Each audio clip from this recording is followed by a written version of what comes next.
ആരോപണങ്ങൾ ഉയർന്നു വന്നിട്ടും ഇനി ADGP അജിത് കുമാറിനെതിരെയും ശശിക്കെതിരെയും ഒരു നടപടിയും ഉണ്ടാകില്ല എന്നാണോ തൊടൂല, തൊടാൻ പേടിയാണ്. ധൈര്യമുണ്ടെങ്കിൽ നടപടി എടുക്കട്ടെ. ലോകത്തെവിടെയെങ്കിലും കേട്ടിട്ടില്ല ഇത്രയും കൊലപാതകം ഉൾപ്പെടെ സ്വർണ്ണക്കള്ളക്കടത്ത് കേസിലെ തെളിവ് നശിപ്പിക്കാൻ കൊലപാതകം നടത്തി എന്നുവരെ ആരോപണ വിധേയരായ ഉദ്യോഗസ്ഥരെയും പൊളിറ്റിക്കൽ സെക്രട്ടറിയെയും അതേ സ്ഥാനത്ത് നിലനിർത്തിക്കൊണ്ട് അവരെക്കാൾ താഴെയുള്ള ആളുകളാണ് അന്വേഷിക്കുന്നത്. DGP ഉണ്ട്, പാവം. താഴെയുള്ള സബോർഡിനേറ്റ് ഉദ്യോഗസ്ഥരെ കൊണ്ട് അന്വേഷിപ്പിക്കുകയാണ്. SP-ക്കെതിരെ ആരോപണം വന്ന് അന്വേഷിക്കണതേ SI. എങ്ങനെ ഉണ്ടാവും? SI SP-ക്കെതിരെ അന്വേഷിച്ചാൽ അതുപോലെയാണ് അന്വേഷിക്കുന്നത്. അപ്പം ഇത് ചോദിച്ചോ, ഇത് എന്താണ്, എന്ത് ഇടപാടാണ് ഈ സംഘപരിവാർ നേതൃത്വവും CPM നേതൃത്വവും തമ്മിലുള്ളത്? ഞങ്ങൾ ചോദിച്ചല്ലേ, ഇപ്പം ജാവദേക്കറെ കണ്ടെന്ന് പറഞ്ഞിട്ടല്ലേ ഇയാളെ പുറത്താക്കിയത്, EP ജയരാജനെ. ഞാൻ 5-6 പ്രാവശ്യം ജാവദേക്കറെ കണ്ടെന്ന് മുഖ്യമന്ത്രി ഇലക്ഷൻ എന്ന് നിങ്ങളോട് പറഞ്ഞില്ലേ? കേരളത്തിലെ മുഖ്യമന്ത്രി എന്തിനാണ് ജാവദേക്കറെ 5-6 പ്രാവശ്യം കാണുന്നത്? എന്തിനാണ് കാണുന്നത്? ജാവദേക്കർ കേന്ദ്രമന്ത്രിയല്ല, കേരളത്തിലെ BJP-യുടെ തിരഞ്ഞെടുപ്പ് ചുമതലയുള്ള പ്രഭാരിയെ, കേരളത്തിൻ്റെ മുഖ്യമന്ത്രി പോളിറ്റ് ബ്യൂറോ അംഗം പിണറായി വിജയൻ എന്തിനാ 5-6 പ്രാവശ്യം കാണണം?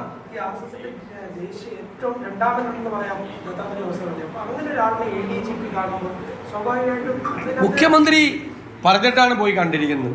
മുഖ്യമന്ത്രിയുടെ ആവശ്യമാണ് അറിയിച്ചിരിക്കുന്നത്. ഹയാത്തിൽ ഉപയോഗിച്ച് ഹോട്ടൽ ഹയാത്തിൽ അവിടെ നിർത്തിയിട്ടാണ് അവിടെ നിന്ന് വേറെ സ്വകാര്യ കാറിൽ പോയി കണ്ടത്. അല്ലെങ്കിൽ മുഖ്യമന്ത്രി നിഷേധിക്കട്ടെ. അതെ, ഒറ്റയ്ക്കായിരുന്നു, അദ്ദേഹം മാത്രം.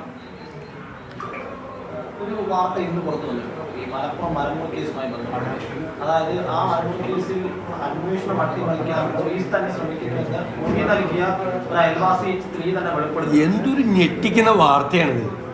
ഈ സുജിത് ദാസ് എന്ന് പറയുന്ന SP-യും MLA-യും തമ്മിൽ നടത്തിയിരിക്കുന്ന ഫോൺ സംഭാഷണം കേട്ടാൽ 1 മിനിറ്റ് അയാളെ ഈ സർവീസിൽ വെച്ചുകൊണ്ടിരിക്കുക.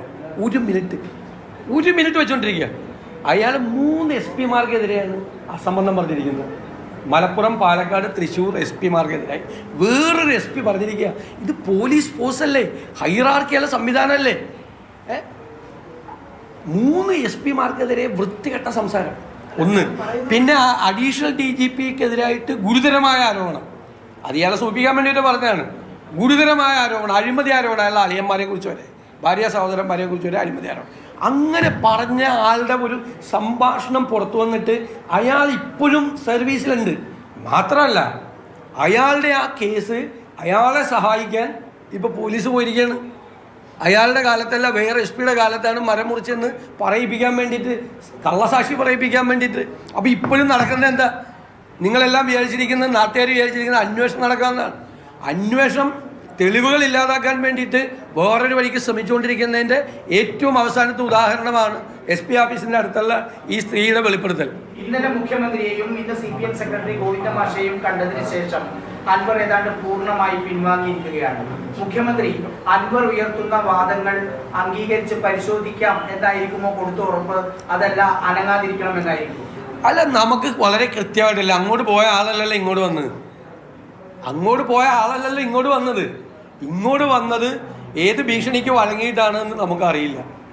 ADGP ഇയാൾക്കെതിരായിട്ട് ഗുരുതരമായ ആരോപണം, 2 കൊലപാതകം ഉൾപ്പെടെയുള്ള ആരോപണം ഉന്നയിച്ചിട്ട് മുഖ്യമന്ത്രിയെ കണ്ട് പുറത്തു വന്നിട്ട് പറയാണ് ഈ ADGP-യെ മാറ്റണമെന്നൊന്നും ഞാൻ പറഞ്ഞിട്ടില്ല. എന്നാൽ പിന്നെ ഒരു 2 മാലയിട്ട് പോയിരുന്നില്ലേ? ഒന്ന് ശശിയുടെ കഴുത്തിൽ വിട്ട്, ഒന്ന് ADGP-യുടെ കഴുത്തിൽ വിട്ട്, അങ്ങ് ഇത്രയും വലിയ കാര്യങ്ങൾ ചെയ്തതാണെന്ന് പറഞ്ഞിട്ട് പോരായിരുന്നില്ലേ? അതായത് കുറച്ചുകൂടി എളുപ്പം. ഈ കൂടിക്കാഴ്ചയുമായി ബന്ധപ്പെട്ട ഒരു കാര്യം കൂടി, അതായത് കൂടിക്കാഴ്ചയാണ് പ്രധാനപ്പെട്ട വിഷയം. അദ്ദേഹം ഈ കൂടിക്കാഴ്ച നടത്തുന്നതിനോട് ഏതെങ്കിലും മറ്റാരെങ്കിലും അദ്ദേഹത്തിനോട് സംസാരിക്കുകയോ അല്ലെങ്കിൽ മറ്റൊരു കൂടിക്കാഴ്ച? ഒരു ഇടനിലക്കാരൻ, തിരുവനന്തപുരം ജില്ലയിലുള്ള അറിയപ്പെടുന്ന ഒരു RSS നേതാവ് ഇടനിലക്കാരനായി നിന്നുകൊണ്ടാണ് ഇവരെ തമ്മിൽ കൂട്ടിപ്പിടിച്ചത്. ഒരാൾ വേണമല്ലോ, ആണല്ലോ. അദ്ദേഹം ആ കൂടിക്കാഴ്ചയുടെ ഭാഗമായതുമില്ല. അല്ലല്ല, ഇല്ല, അദ്ദേഹം ഇടനിലക്കാരനായിരുന്നു. ശശി ഒരു വാലിക്ക് നൽകിയിരിക്കുന്ന അഭിമുഖത്തിൽ ഇപ്പോൾ പുറത്തുകൊണ്ടിരിക്കുന്നതാണ്. അദ്ദേഹം പറയുന്നത് ഒരു ഭയവുമില്ല, അദ്ദേഹം SFI സെക്രട്ടറി ആയിരുന്നപ്പോൾ മുതൽ ഇങ്ങനെ ആക്ഷേപങ്ങൾ വരുന്നതാണ്. സാധാരണ SFI സെക്രട്ടറിമാരായിരിക്കുന്ന ആളുകൾക്കെതിരെ ഇത്തരം ആക്ഷേപങ്ങളൊന്നും ചെയ്യാറില്ലല്ല. അദ്ദേഹത്തിന് ഒരുപാട് ഇങ്ങനെ കേട്ടിട്ടുണ്ട്. അതുകൊണ്ട് ഒരു തഴമ്പോന്നാണ് അതെനിക്ക് കേട്ട്. താങ്കൾ ആരോപിച്ച ഈ RSS നേതാവിനെ കണ്ടു ADGP എന്ന് പറയുന്ന സംഭവത്തിൽ അതൊരു തൃശ്ശൂർ പൂരം കലക്കാനുള്ള ഗൂഢാലോചന മാത്രമായിരുന്നു, അതല്ല തൃശ്ശൂർ പൂരം കലക്കാനാണെന്ന് ഞാൻ പറഞ്ഞത്. തൃശ്ശൂർ പൂരം ഈ വർഷമല്ലേ കലക്കിയത്, ഇത് വേറെ ആവശ്യത്തിന് വേണ്ടി കണ്ടതാണ്. അപ്പോൾ ഒരു ബന്ധമുണ്ട്, ഈ അതിന്റെ തുടർച്ചയാണ് ഇത്, അത്രയേ ഉള്ളൂ. അല്ലാതെ തൃശ്ശൂർ പൂരം കലക്കാൻ വേണ്ടിയിട്ട് RSS ജനറൽ സെക്രട്ടറി പോയി കണ്ടാലേ. എന്തെങ്കിലും ഉദ്ദേശമുണ്ടെന്ന് വിശ്വസിക്കുന്നുണ്ടോ? അത് അന്ന് ഈ കേസുകളിൽ നിന്ന് ഒഴിവാകുന്നതിന് വേണ്ടിയിട്ട് തന്നെയാണ്. കേന്ദ്ര ഏജൻസികളുടെ അന്വേഷണത്തിൽ നിന്ന് ഒഴിവാകാനും അവർ തമ്മിൽ തെരഞ്ഞെടുപ്പിന് മുമ്പ് ഒരു രാഷ്ട്രീയ 2024 തെരഞ്ഞെടുപ്പല്ലേ, രാഷ്ട്രീയ ധാരണ ഉണ്ടാക്കുന്നതിന് വേണ്ടിയിട്ടാണ് പോയത്. ആ ഒത്തുതീർക്കേണ്ട കേസ് താങ്കളുടെ അഭിപ്രായത്തിൽ അത് കരുവന്നൂർ കേസാണോ അതല്ല മകളുടെ SFI? കരുവന്നൂർ കേസ് ഉൾപ്പെടെയുള്ള മാസപ്പടി കേസ് ഉൾപ്പെടെയുള്ള ഒരുപാട് കാര്യങ്ങൾ അതിൻ്റെ അകത്തുണ്ട്. സെൻട്രൽ ഏജൻസീസ് അന്വേഷിച്ചുകൊണ്ടിരിക്കുന്ന കേസുകളുണ്ട്.